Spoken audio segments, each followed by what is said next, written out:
Narrativas Compartilhadas, tenho o prazer de continuar ouvindo Silvana Gabaldo, que agora vai contar um pouco mais a respeito dessas atividades, essas experiências no curso de letras e também o que significou isso para ela, essa continuidade. Mas, enfim, quem sabe o que vai contar é ela mesma. Com você a palavra, Silvana.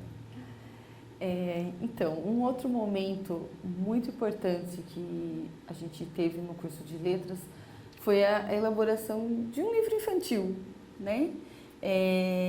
Que foi da disciplina de teoria...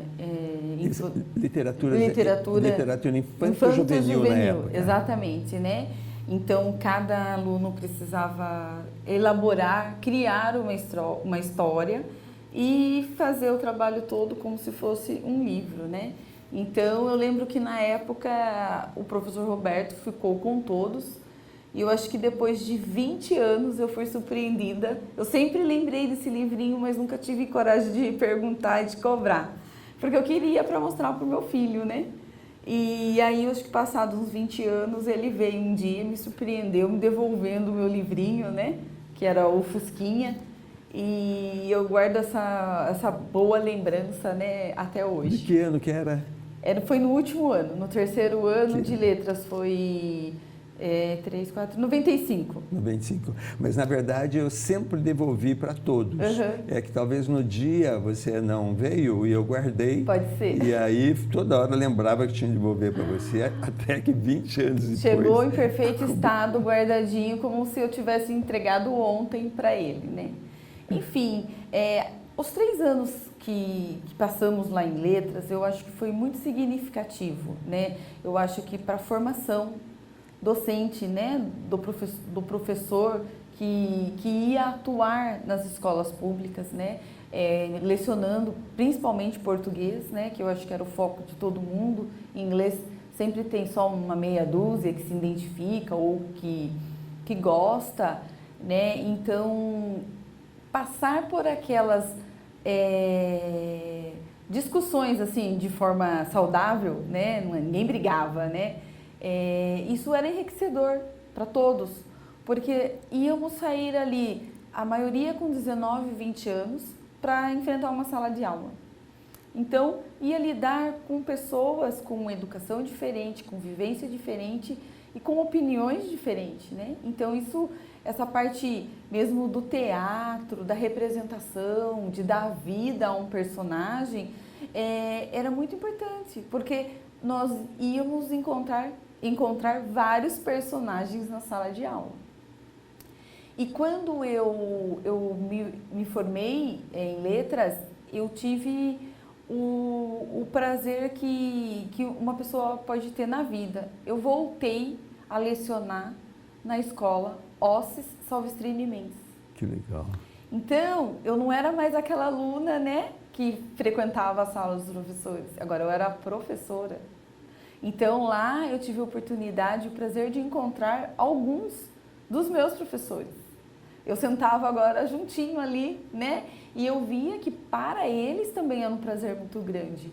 Para mim era indescritível, né? Essa emoção de guardar o meu carro, vamos supor que na época eu lembro que eu logo comprei um Fusca com a ajuda do meu pai.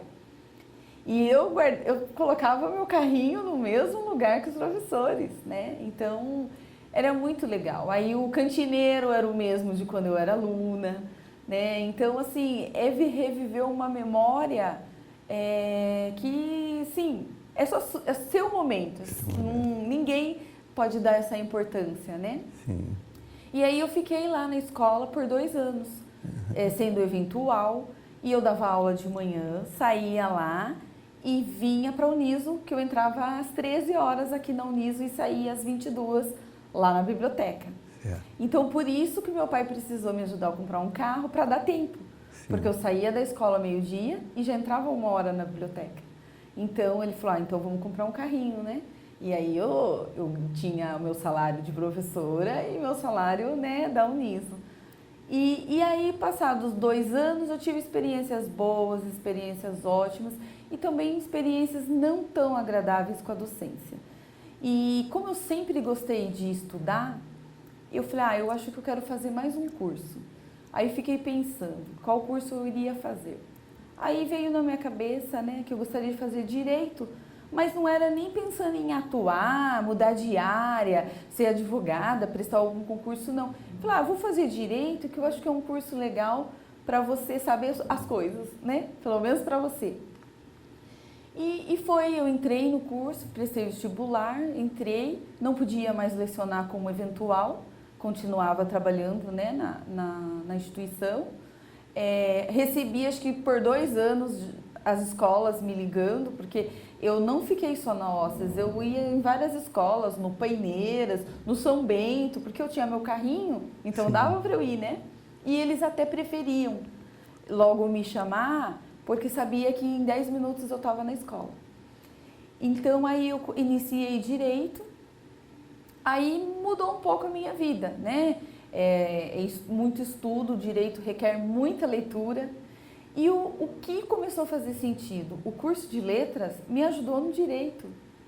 Né? Na classe eu acho que eu era a segunda ou a terceira aluna que era a segunda faculdade que estava fazendo, mas especificamente letras era só eu. O direito requer o quê? Interpretação das leis, né? Sim. E a escrita, elaborar a peça, elaborar as respostas das provas, né? Então, casou ali. Eu me dei muito bem, assim, nesses termos, né? De escrita, de interpretação no direito, por conta de ter sido feito letras. Sim. Mas a questão de ser docente estava lá, guardadinha, né? Em nenhum momento eu falava, eu vou querer ser advogada, nunca mais vou entrar numa sala de aula, não. Peguei, guardei e deixei.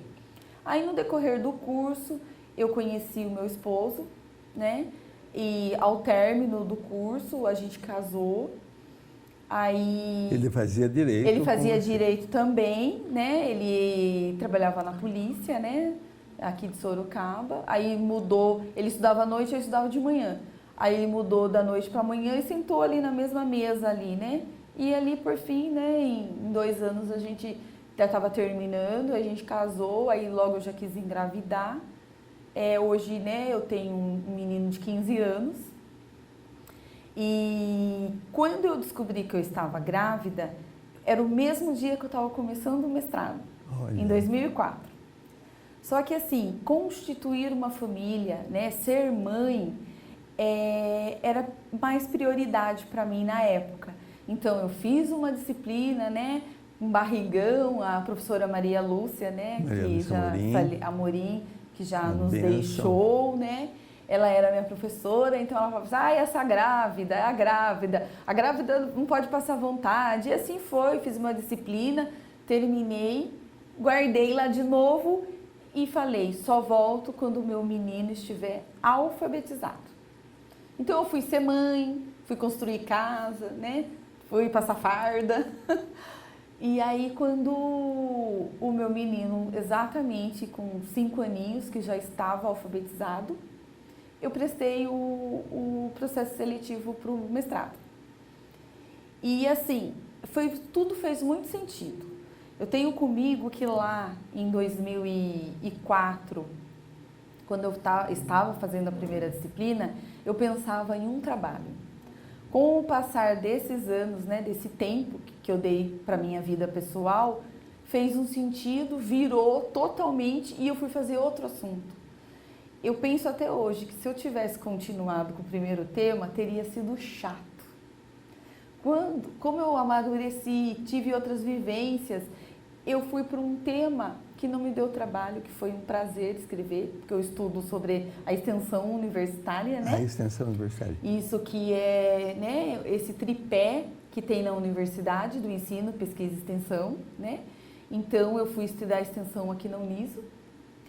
E o professor Luiz Fernando Gomes, que também era docente, né, Sim, do colegiado de letras. Grande amigo nosso. Ele não foi meu professor em letras, né, mas aí tive a oportunidade, né, boníssima pessoa. Sim. Foi me orientando lá do mestrado. E tudo fez sentido para mim, foi gostoso, não sofri, né, porque foi um tema legal, um tema da minha seara. Inclusive, foi o Fernando que sugeriu criar o blog para estas entrevistas. Olha só. Nós estávamos fazendo as entrevistas e ele falou assim, por que você não monta um blog para colocar as entrevistas? Foi sugestão dele. Olha só. Aí eu tive também uma grata alegria que ao término do mestrado, eu acho que eu terminei dia 25 de junho de 2013, um mês e meio depois eu já estava recebendo o convite da professora Denise Lemes Gomes, né? Me convidando para assumir uma disciplina de texto, língua portuguesa, texto e contexto, que é um componente curricular aqui da instituição, né? Institucional. Eu lembro que eu brinquei assim com ela, eu falei, mas eu posso, né? Porque ela, claro, né? Eu falei, então vamos, né? Aí foi bem legal, foi a minha primeira experiência no ensino superior, né? Então eu fui dar aula para engenharia de produção, engenharia elétrica e engenharia de computação. Pensa, a professora chegando falando que vai dar aula português na engenharia, né? E eu sempre brincava, eu sei que vocês não gostam de português. Professora, eu escolhi fazer engenharia para fugir de ler. Eu sempre brinco, mas português, né, e matemática, o básico, a gente vai usar para a vida. Eu falo que o português a gente vai escrever relatório, a gente vai fazer pedido, a gente vai se comunicar. E matemática a gente precisa saber o cálculo do salário e das contas, né? Eu brinco com eles. Aí eu fiquei lá um semestre e era desafiador eu trabalhar essa disciplina com com turmas que preferiam a matemática. Então eu pensei, vou ter que desenvolver algum trabalho, algum seminário que eu vou quebrar esse gelo com eles. Aí o que eu pensei? Como era uma junção das 3 engenharias, e eles também assim, imaturos, acabando de entrar numa universidade, não tem a dimensão, né? Eu também já tinha passado por isso, né? Na verdade, 2 vezes, né? Quando fui aluna de letras, quando fui aluna de direito. E aí eu tive a ideia de fazer o seguinte, eu pensei em que cada engenharia venderia um produto. Então, eles teriam que fazer uma encenação, né? Para vender aquele produto. E depois na classe tinha quem iria votar. Então, a engenharia, eu lembro que a engenharia da computação vendeu a impressora 3D, né? A engenharia elétrica vendeu uma lâmpada que era quase custo zero de energia, e a engenharia da produção vendeu lá um aparelho que ajudava nos afazeres domésticos, né? Produção, cadeia e tudo mais. Aí, mas foi aquela coisa de eu tinha que pedir para parar. Peraí, é outro grupo. Eles se empolgaram, adoraram, encenaram, porque eles tinham que convencer as pessoas, né, a comprarem o produto. Então eu fiquei muito satisfeita na época com essa atividade, porque aí ali eu tive o que eu peguei de tudo isso? A fala, né?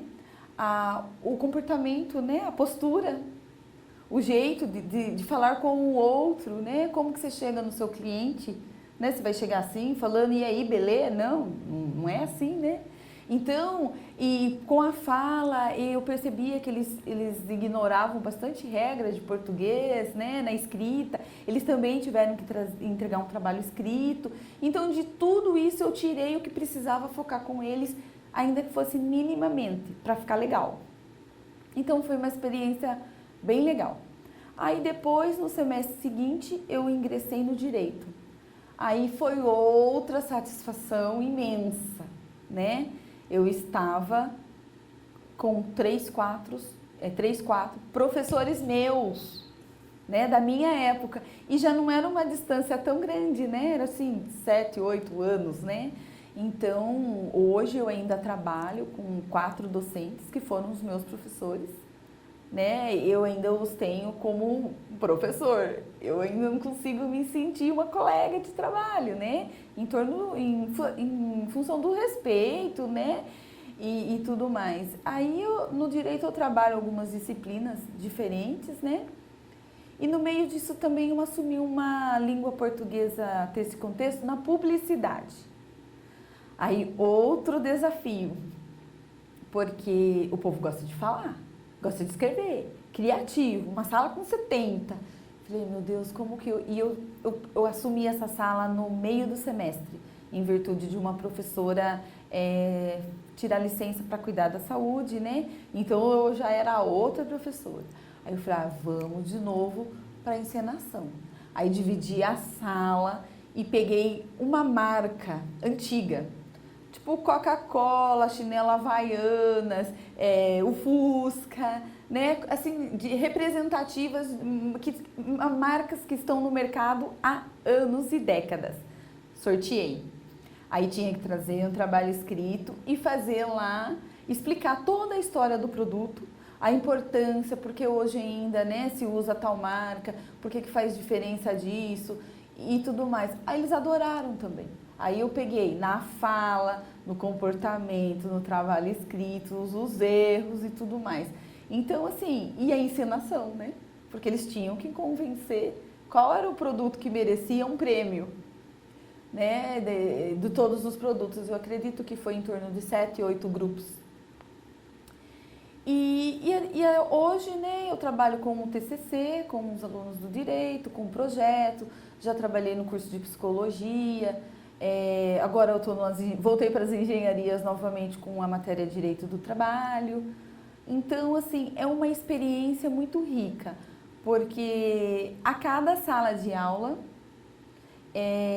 são experiências diferentes, públicos diferentes, vivências, porque cada um tem a sua história. Né? Como eu tenho a minha, todo mundo traz a sua história. E eu gosto muito de ouvir os alunos. Então, você vai falar sobre isso no próximo bloco. Vamos dar uma pequena pausa, tá bem? Então, até daqui a pouco, quando a Silvana vai continuar contando essa experiência dela enquanto professora aqui na Universidade de Sorocaba atualmente. Até já.